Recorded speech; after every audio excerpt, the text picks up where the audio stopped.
these emails though. I will tell y'all now as a caveat, I got my degree in creative writing, and I have written 4 full manuscripts. And yes, I need to get my butt in gear in getting those published, but I digress. So when I see dots that need to be connected to put together a full story, I connect the dots. And if these emails don't connect some dots, I'll eat my hat. I have tried my best to gather as many of the emails as I can to put this story together, but I am quite sure that I am missing some. But I'll try to be as thorough as possible with the emails that I do have. And it is a lot, so hang in there with me. Do y'all remember a few months ago when that birthday book came out and Bone Spurs' letter was in there with a woman that was etched onto the page and his signature? In that same book that had apparently come out in the mid-90s, there was a joke in there about E-Man selling a fully depreciated woman to Bone Spurs. Now that these emails have come out, there might be a little bit more context to that joke. E-Man was having an email exchange with Landon Thomas Jr., and Landon Thomas Jr. is a former reporter for the New York Times. He told Landon Thomas Jr. in 2015 that he gave his 20-year-old girlfriend of 2 years to Bone Spurs, insinuating that he gave Bone Spurs his girlfriend after he was finished with her, hence the fully depreciated. In that same email, Landon Thomas was trying to get E-Man to expose Bone Spurs for the good of the country. He sent a quote and a link from a BuzzFeed article that was basically saying Bone Spurs and E-Man had no relationship at all. Now, mind you, this was during the 2015-2016 campaign, and they were really trying to distance themselves from E-Man and that whole situation because they were trying to paint the Clintons as being child essayers. Now, because of this email release, we are also seeing that E-Man in 2011 exchanged emails with someone called the Duke. He told the Duke that he had never met Al Gore and that Clinton had never been to the island. He said that that black book that they had been touting in the 2015-2016 campaign was not his book. His book had been stolen by his houseman who was in prison.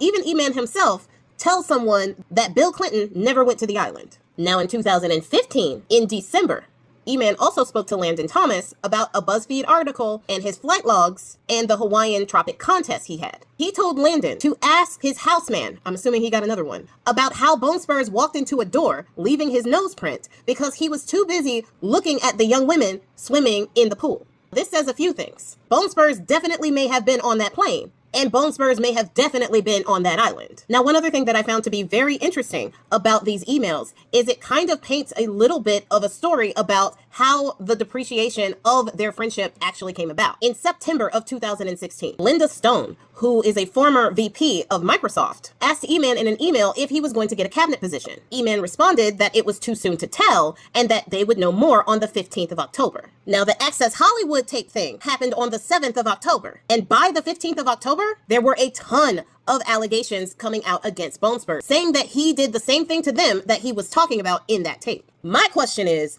what is it that E-Man was talking about when he was talking about the 15th of October? Did he know that that tape was going to come out? Or was there something else supposed to happen on the 15th that didn't actually come to pass? Another couple of things that happened right around that time was that James Comey did that speech about Hillary Clinton's emails, and that speech, even though it didn't call for her arrest, was not favorable to Hillary Clinton. But needless to say, by October 29th of 2016, Bone Spurs was not necessarily doing well when it came to those allegations. And Michael Wolff, who is the author that has been putting out a lot of information about Bone Spurs, as well as a lot of audio tapes between him and E-Man, Michael Wolff offered E-Man an opportunity to finish Bone Spurs and garner sympathy for himself. This seems to be an offer that E-Man turned down. Perhaps he was thinking that he might get some type of cabinet position in Bone Spurs' administration if he won. So he may have wanted to hold that until he found out whether or not he won the election.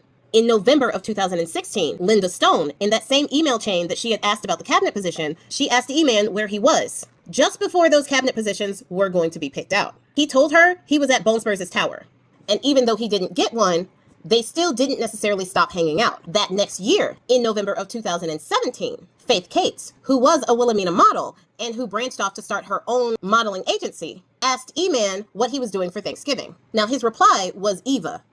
And honestly, I don't necessarily know what that means, whether it's an anagram for something or whether it's a person. But Faith Cates asked him who all else was going to be there. And E-Man said David Fissel, Henson, and Bone Spurs. So we can surmise that they may have still been talking and hanging out, especially during that holiday, even when Bone Spurs was president. Now, as we know, E-Man did not get a cabinet position in Bone Spurs' administration. Given the emails that I'm about to go through, starting in February 2017, I think that he may have been slightly bitter about that. There was definitely a tonal shift when it came to E-Man talking about Bone Spurs. On February 8th, 2017, Michael Wolff asked E-Man what Kathy Rumler, who was a White House counsel, said about Bone Spurs' attitude towards women.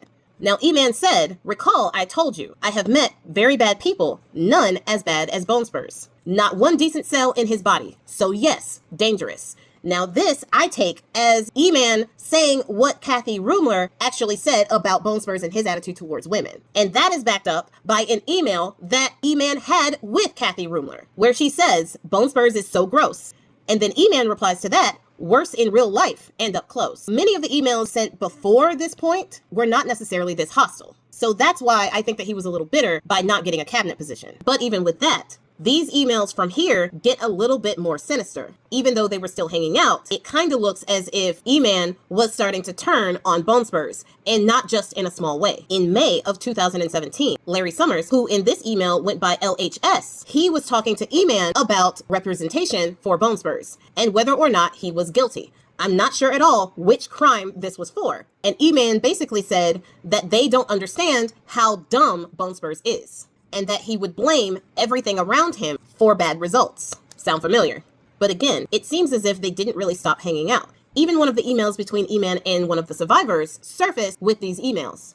And even in that email, she was saying that she didn't want to arrive early at E-Man's house because she didn't want to run into Bone Spurs. But something happened between 2017 and 2018 that really turned the tides in their relationship. In 2018, in June, E-Man was talking to the Prime Minister of Norway, Thorbjørn Jagland. No idea if I'm saying that correctly. He was telling the Prime Minister that he should suggest to Putin that Sergei Lavrov, who was the new Foreign Minister of Affairs for the Russian Federation, that he could talk to him, meaning E-Man, for more insight. He said in that email that he used to talk to Vitaly Churkin, who was the former diplomat before he passed away. Thorbjørn said that he was meeting with Lavrov's assistant and he would make the suggestion. And he thanked him for a lovely evening. So they were hanging out. Now to that, E-Man said that Churkin was great and that he understood Bone Spurs a lot more after their conversation.